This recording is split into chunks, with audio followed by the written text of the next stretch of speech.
everyone. On behalf of Cofense and Carahsoft, I'd like to welcome you today to today's podcast, quarterly phishing review. We're going to be going over phishing intelligence and threats that matter as part of Cofense's Q3 Insights. They're going to be talking about phishing intelligence and trends that they've reported on recently. So we have a lot of stuff to talk about today. And with me, I have one of the key experts here, Joe Gallop, who is the manager of intelligence analysis at Cofense. So I'm happy to have him alongside myself to have this conversation. I think we have a lot of good content for everyone here. So just before we get started, we'll do a little bit of an introduction into myself and as well as, Joe, who we have on the call. For me, my name is Nikhil Gupta. I'm a SE or engineer that we have here at Carahsoft. I've been working at Carahsoft for about 5 years now and specializing in cybersecurity and phishing defense within our core cyber division. Been doing a lot of work with Cofense and other providers that we have around frameworks like zero trust and phishing and network and endpoint security in general. So happy to be here. Happy to have this conversation with Joe and just to kind of dive deeper a little bit into Cofense's quarterly insights into phishing intelligence. So Joe, obviously I have you're the manager of intelligence analysis at Cofense, but I'm sure you have some other stuff that you want to say. So I'll go ahead and let you introduce yourself as well. Yeah, sure. Thank you, Nikhil. I really appreciate it. It's great to be here as well, talking about things that are really important. My name is Joe Gallop. I run the Intel analysis team at Cofense, and really we're all about stopping phish, keeping those pesky phishing emails from getting into the hands of email users, and so that they actually, keep themselves from being compromised. We are a team of analysts and engineers who are really focused on solving problems, solving puzzles, finding patterns in phishing threat activity that we can use to stop phish and help other people stop phish. Joe, thanks for that. And as you mentioned, right, I think phishing in general is just, it's something that, has been, around since the dawn of time, right? Ever since email started, right? There's always been instances of phish and phishing and just attacks that are happening. I think we've seen reports and we've done some other quarterly studies in the past where, we've seen, ransomware attacks and seen the rise of just email attacks that we, recently with COVID and just kind of over the last couple of years of how prevalent this is, right? Especially with some things that we're going to talk about today, like credential phishing and, just ransomware in general in the past. I think all of these things, all of these types of attacks are very dangerous, and we've seen the impact. And I think, there's no shortage of importance, right, to talk about this and just to kind of delve deeper into what things are, our government users can be aware of.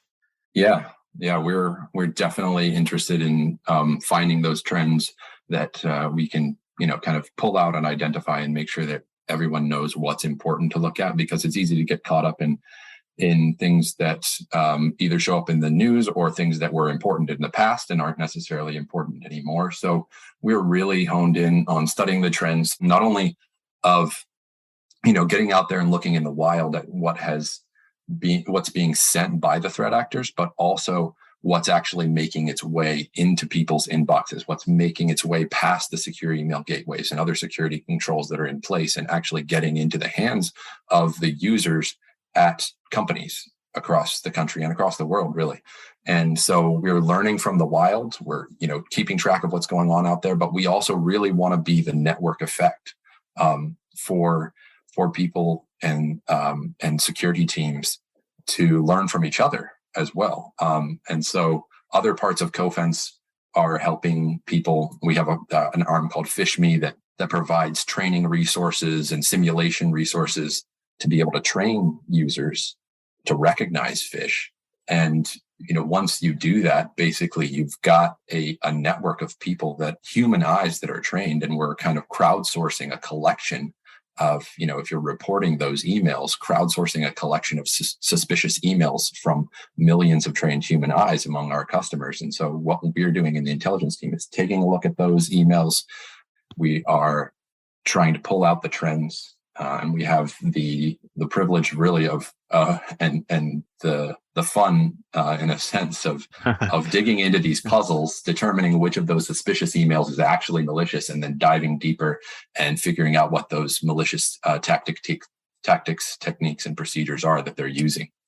Yeah, good point there, Joe. And as you said, fun. Definitely, I can imagine getting the, when you start to see the trends develop. I'm sure that is definitely, it seeing it out of all the data, right? Pulling it together and being able to see all those trends, being able to pull back on, hey, this is what we're seeing. This is the intelligence that we're observing, especially from users that are self-reporting. I think that's, I wish I could do something like that. It'd definitely be fun. I can only imagine what you're in your team and the work that you guys are doing. Definitely a lot of work. I'm sure it's sometimes there's going to be some tough nights, but I think Yeah, for sure. but I'm happy that you guys have done the work, and I think I've definitely just having read the Q3 report, right, and trends report, and just seeing the analysis that was developed. I think I've seen I saw a lot of cool trends come out of that. I think specifically we were I noticed that there were some prevalent attacks with credential phishing, specifically targeting government contractors, right? Yeah. And I think that's something that I think as of today, right, with initiatives you may have heard, Joe, of a program called CMMC, and some other people have here. That's kind of like the federal government's defense industrial base security program, where they're trying to secure contractors, and I think there's very much importance being placed on, hey, we need to secure our contractors, right? We need to secure the people that are doing work within the government as well. And I'm happy to see that, I think, there's definitely some importance that needs to be placed there. I'm happy to see that that security is developing for contractors. And I think this is very important for anyone, that does work with the government, to realize that, hey, you are being attacked, you are being targeted, especially with this trends report that I observed. So Joe, let's get into that a little bit. I want to talk more about that report. And so talk to me a little bit about some of the trends that you observed, right, with the Q3 phishing intelligence study that you guys did.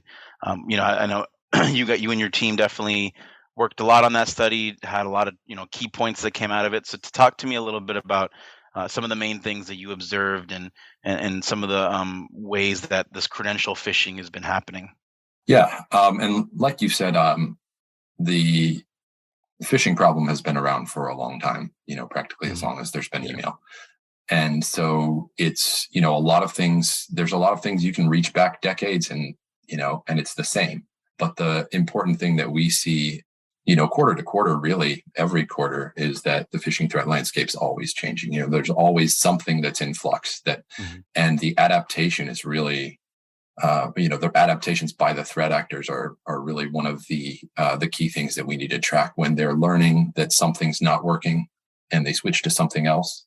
That's what we need to be honing in on, and figuring out for ourselves.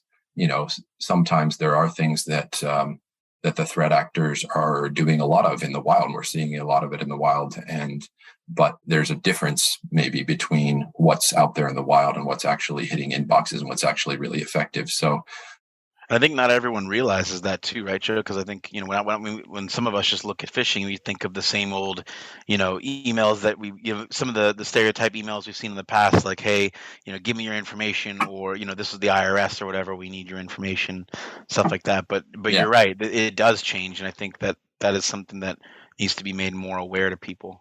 Yeah, and it changes in multiple aspects across the phishing threat landscape. Three of the main things that we cover in our quarterly trends review is the prevalence of different types of malware that are being delivered. What are the delivery methods, and some of the trends also in credential phishing as well. So as far as the malware goes, it's important to recognize that there are going to be a lot out there in the wild where they're delivering, threat actors are sending lots of phishing emails and malware delivery emails that are going to be delivering a lot of old malware families and may not be sophisticated. We do want to keep an eye on what's going on out there in the wild. Right now, the most prevalent malware, and really just any time that it's active, Emotet is the most prevalent malware. It really takes over. No matter what else is going on at the time. If Emotet decides here, this is a week where we're going to start sending emails, it really just kind of dwarfs everything else in terms of the actual volume that's getting sent.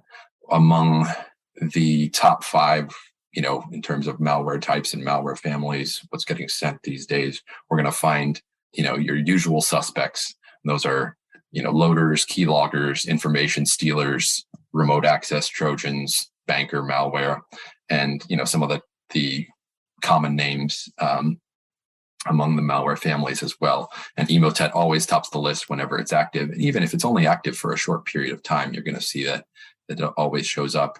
Agent Tesla, really common keylogger, form book, and information stealer that steals information from your machine as well as from your browser. And then rats that allow threat actors to keep control. Remcos rat is usually one of the top. And then Quackbot is a banker that also acts as a loader, that often ends up at the kind of the bottom of the top 5 lists. Still relatively common, but not by far not the most prevalent of the malware families that get sent out. But what's interesting to us, and the reason that we have identified Quackbot in this quarterly and also in the previous quarterly trends review that we put out, was that Quackbot, despite not being the most prevalent or the most high in terms of volume that's being sent, it's actually by a long shot the most common in terms of what's actually reaching inboxes. So what's getting past security and actually reaching the users and giving them the most opportunity to actually click on it. The point of infection, basically the infection rate of Quackbot, you're saying, is just much higher than what you've seen, right, for others. Yeah, well, the infection rate, it's probably higher. We don't necessarily measure infection rates, but as far as what gets its way into the inbox. So there's a lot of security controls out there that are keeping emails from even reaching the inbox. The spam, whether it's spam filters, secure email gateways, other controls that SOCs are putting in place based on Yara rules that they've written or whatever, that are keeping the emails from getting into the inbox. But a lot of these emails that are delivering Quackbot are actually, despite not being the highest in volume in terms of what's being sent, are actually the highest number of any malware family that are actually reaching the inbox. Is that a weakness with the secure email gateways, or is that, with the R rules, or is it just the type of malware that it is? It's, in many ways, the sophistication of the threat actor is dependent on the tactics and techniques that they're using. And Quackbot specifically likes to use techniques that make it difficult for secure email gateways to catch on. One of the things that they do, which Emotet, kind of in contrast to Emotet likes to use subject lines that they've grabbed out of old conversations from inboxes that they've compromised elsewhere, and they'll just grab random subject lines and they'll apply those to any and all of the emails that they're sending out, and it's all random. And whereas Quackbot will often actually inject themselves into a conversation, and they'll use an email account that they've compromised and continue a conversation, or use an old subject line from a conversation with another account and actually target that specific account, as opposed to grabbing a random conversation, subject line from a conversation on another account that they compromised, a year and a half ago. I see. And so Quackbot's doing that. They're actually injecting themselves into the conversations and using real subject lines that are pertinent to the recipient. And they are also using embedded URLs as opposed to attachments a lot of the time. They're using embedded URLs that lead you out to download the attachment somewhere else, download the file somewhere else, the payload. Whereas a lot of times Emotet is just sending things out via attachment, or the attachment's zipped up into an archive and you actually have to put in a password and things like that. So in many cases, it's easier to catch those attachments than it is to catch the URLs. I see.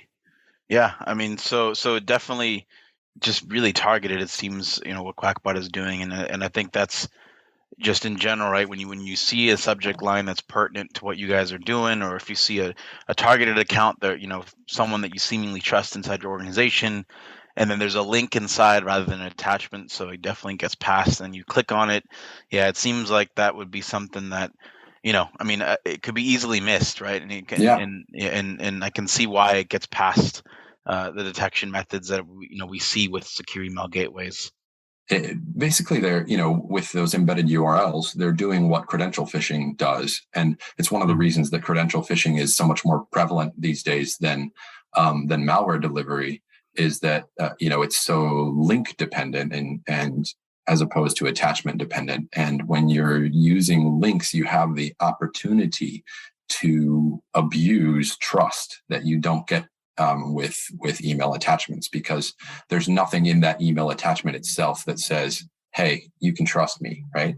Whereas if you're using an embedded URL, you can actually make use of domains that people trust in their day-to-day business, right? Everybody knows about the Dropbox abuse, and SharePoint domains and things like that. Adobe, a lot of times, they're going to use. And those are all trusted services that we interact with on a day-to-day basis. And if they can figure out a way, to create a link that either appears to be or actually is hosted or redirects through resources that belong to Microsoft or Dropbox or whoever it is, they get to make use of that trust. They abuse it. And so a lot of the threat actors who are delivering malware have really taken that tack as well. Some of the more effective ones, especially Crackbot, they're using those embedded URLs because they're able to not only abuse trust, but also to create, they create their own domains that there's really maybe no record of malicious activity for. So you can do a lot of things when you're using URLs as opposed to using attachments. And that's one of the things that they really, really like to do in combination with other things. But it's that really the amalgamation of all of these different effective tactics into one make Quackbot really stand out above everything else. When we're looking at it, it's just head and shoulders above everything in terms of what's actually making its way into people's inboxes and getting that face time. That's really what the threat actors are about. They're about getting face time. And if they can get it themselves in front of the users enough times, they're going to find somebody. They want to find somebody to click on it, right? Exactly. Yeah, just more attempts at bat, right, means that they're going to eventually get a hit, right? So yeah. And so talk to me a little bit more, Joe, about these domains that you were mentioning, right, with the credential phishing. And I agree, right? Domains being just, as you said, just kind of compromising a trust, right? I think it's going to be a lot more dangerous, right? Because you can notice a link or you'll notice a domain that you think, hey, I've gone to this, 100 times a day, right, previously, but I'm not noticing that this is either a spoof domain or a mimicked one, or just one that maybe is harvesting my credentials as I enter them. It could be legitimate, but hey, under a situation where they're actually taking my credentials as I enter them. So talk to me a little bit about some of the domains, the top domains that were seen in your report recently. I know there's a lot of time that you spent on that, and what are some of the things that I guess that are kind of a notice or of what customers should pay attention to when it comes to domains? Yeah, well, like I said, I think some people or a lot of people are aware of what the really common ones are. The abuse of SharePoint and OneDrive and things like that. Although there may certainly be people who aren't, so it might be worth mentioning those. But there's a lot of things that people tend to know about already. Dropbox abuse is one of those. But the phishing threat actors have gotten pretty creative. Basically, anything that allows user-generated content or user-generated links can be abused for them to host their credential phishing resources. And so we've seen them really pick up on things like domains like glitch.me and like Evernote, because those are services that, if you're not familiar with glitch.me, it's a collaboration platform that allows you to collaborate on coding and other projects as well. So you're sending things real time to other people for them to take a look at and verify and collaborate on and add to. So glitch.me and Evernote is one that a lot of people are using these days, just in general, to keep their own records or share old records with other people. And so you've got all of this content that users are generating, and they have to have a resource to link to it. And so any of these types of of services that we trust that we have to generate content and links through. Phishing threat actors can also generate content and links through. Those are two of the ones that have really shown up recently. Glitch.me is one that was really prominent throughout the first half of 2022. It kind of dipped down a little bit in Q3, but it's still definitely there, and they're just getting creative with these. Yeah, so perfect. So Joe, I think to that point too, right? As you mentioned, right, just some of the domains, I think they're all ones that we are more familiar with. I think, as you said, glitch.me is definitely one that has come up. So for those emails, for those links, right? Let's say somebody clicks on one. What are some of the things? What are some of the signs that they can use to detect that, hey, this might be a spoof domain, or hey, one that has hosting or potentially attempting to steal my credentials? Are there things to look out for that any of our listeners here can pay attention to? Or hey, if I find myself in this situation, what can I do, right? What can I do to respond, or what can I do to mitigate some of the issues? Yeah, there are a number of things, and a lot, some of it will depend on, the specifics of the campaign that's targeting them. And we can talk, maybe more about some of the specifics. I think you wanted to get into the stuff, some of the credential phishing that's been targeting government contractors. But just in general, as far as, what people can be on the lookout for with credential phishing overall, a lot of it starts before you even get to the question of whether you click on the link is just questioning yourself and saying, hey, is this an email that I was expecting to receive, right? Because a lot of these emails are could be and are in many cases emails that you wouldn't really expect to receive in the position that you are in at a company. And so just making sure that it's something that just fits the general profile of what you should be receiving on a day-to-day basis. Just making sure that it's from someone that you've had contact with before, and if it's not, then you scrutinize even more. And once you've just questioned yourself, okay, is this something that I would be expecting to receive? If it is, then you want to take a look at, okay, what's where did it come from? What's the email address? And a lot of times email addresses are spoofed. You have to really take a good solid look. They might be, actually copying essentially a real address, a real trusted email address. But in many cases, they're actually just making the email address look like they've created a new email address that looks like something that's trusted. So really scrutinizing the email address itself and, making sure that it checks out there. And then once you get beyond that, looking for consistent typos and errors in the text that make it, look like, because a lot of these these emails are sent by people that are doing this in foreign countries. So there's a lot of errors there. But once you actually get into the link and, whether you should click the link, there are these trusted services they're abusing. And sometimes those links are really unique. And if you're not certain at all about whether you should click something, you probably want to go ahead and click that report button. If you have a, Cofense report phishing button, if you're not certain, you've got that button, you click it. But if it does look something like something that you would trust and you click through into it, then you still want to go back to the, that bar at the top, the URL bar at the top of your browser, and just make sure that it took you where you were expecting it to take you. And that's one of the real keys, is once you get into the later stages of the phishing campaign, to be scrutinizing it every step of the way, every single time you click something or the URL bar changes in any way, because they're going to use a lot of these trusted services as redirects to pass you through that. And then they're going to send you on to something else where they've got the real content, phishing content hosted. And so you just constantly be scrutinizing that URL bar and making sure that they didn't send you somewhere that they didn't say that they were going to send you, or that you weren't expecting, or that isn't a trusted domain.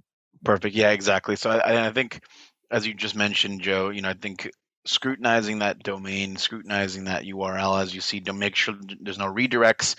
I know internally, Carahsoft, we use, we have Cofense currently, and I know we send out some test emails, and I always sometimes check to see, if, as you said, right, if does the email sound suspicious, even if is it from someone that you've never had contact with. In one of the cases that we've had when we did a test email, it was, obviously Carahsoft. It ends in an SOFT, right, for software. I didn't notice this, but the spoofed email domain had Carahsoft.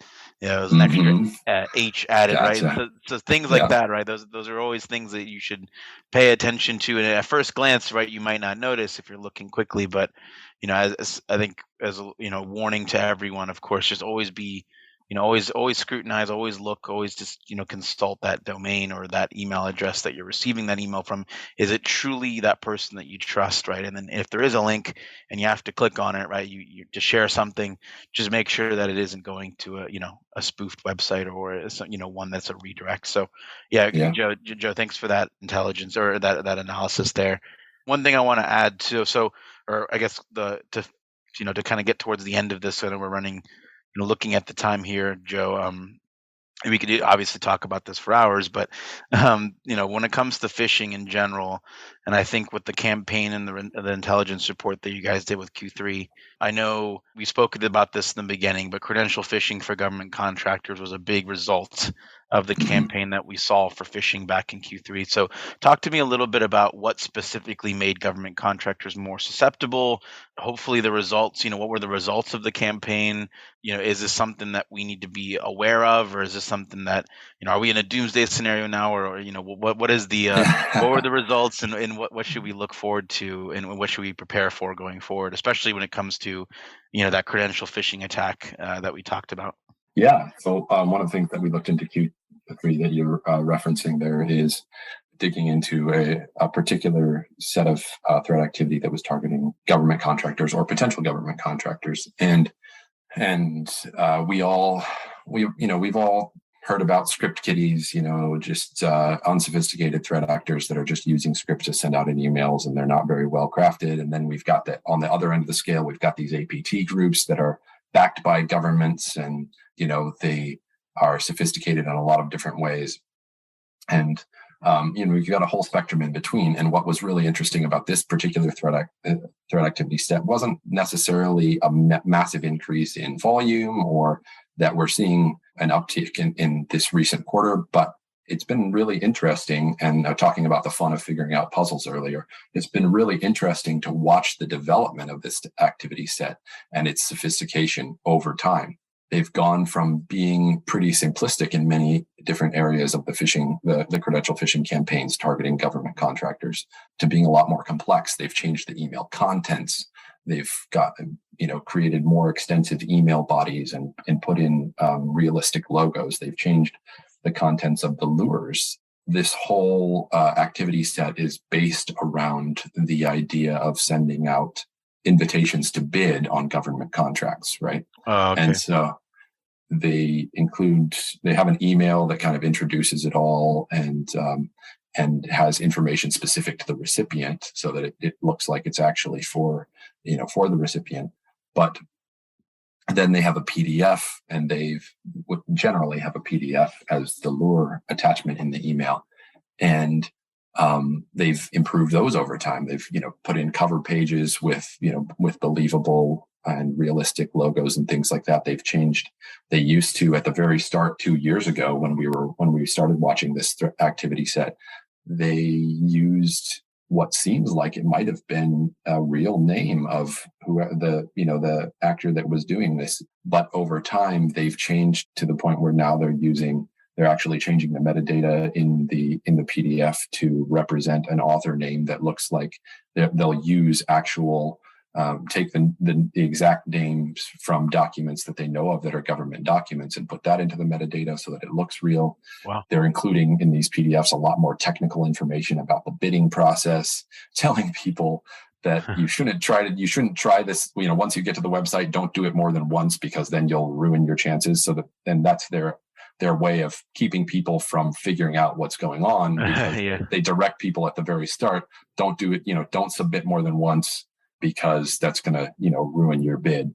Little things like that, adding in details, changing the appearance and the behavior of the credential phishing pages. So they started out 2 years ago with just a single landing page that you would come to, immediately put in your credentials, right? That's what they're looking for. They're looking to get those credentials. But over time, they've developed where they're making exact copies of government websites. They're spoofing the domains like we talked about before. They're using domains that look very similar to a real government domain, with a few letters changed or what have you. And they're creating a whole website that's an exact copy and has multiple interactive pages that serve as like stages throughout the phishing effort to get you to the point where you think this is a real thing, and by the end they're hoping that people will believe it and put in their credentials. So much more complex, and it's been very, very interesting to watch this develop over time. And that's why we kind of called it out, because we think it's important for people to recognize, especially in this case, government contractors, to recognize that they're being specifically targeted, and not only government contractors, but also companies that might be considering becoming government contractors, because they're using these invitations to bid, which works for both, right? They're able to target. And so just watching that sophistication develop over time to and get somewhat more frequent, but also just increase in complexity and believability. Yeah, so I mean, for all of our listeners, I guess government contractors in general, I know Carahsoft, we work with a number of them for some of those opportunities for bidding, right, Joe? I know some of us do, we respond to those, right, for some of those opportunities on behalf of some partners. When I read the report and now talking with you, getting your points on it and everything, Joe, it's definitely eye opening a little bit, and it's something that it wasn't made aware to me, or I wasn't aware of before. But as you said, right, it's interesting to see it develop and become a kind of a point of contention now in the phishing area, right, and in the phishing realm, and I think in general, right, it's something that we all need to be mindful of. Especially because sometimes those bids are time sensitive, right? They require urgency. So, those usual criteria that we use to, look at a phishing email and displace it and say, hey, this is asking for something by tomorrow, right? That seems suspicious. I don't trust this email. But if it's responding, it's regarding a bid that is legitimately due by tomorrow, right? You might miss that. And it's something that kind of plays on that and kind of takes advantage of the urgency that a lot of people have when it comes to this. So definitely, as you mentioned, Joe, that's definitely scary and but definitely eye-opening. I think there are a lot of things we can look out for when it comes to those, but everyone should take a more vigilant eye for sure when it comes to seeing and responding to those, and just government contractors just in general, right? They should be aware. So Joe, I guess we talked a lot, obviously, about some of the stuff and some of the insights. Wanted to kind of leave the floor open for you, as we're approaching the holiday season, right? Thanksgiving is almost upon us, and Christmas is coming as well, and we're already at that time of the year. Anything that you want to tell the listeners as far as stuff to look out for, or any other further insights in the Q3 report that you guys worked on and released? Is there anything else that you want to maybe make known for the listeners today? I think one of the points I want to leave people with is, threat actors don't keep doing things that don't work, right? So if this is like just, going back to that campaign that we've seen over the course of the last 2 years, and we've been watching it develop, we don't know exactly how successful that campaign is in terms of actually getting credentials and getting people to believe. But considering that they've been doing it for 2 years and using the same themes and, improving their techniques, but using the same themes, it seems to be something that's consistently working.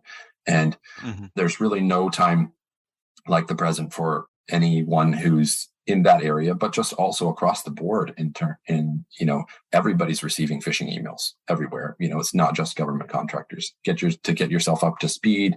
If you're, someone who's actually responsible for security at your company, to make sure that your users are getting trained, because you've got to have that combination of human intuition and human training to recognize the things that automatic security controls aren't able to recognize.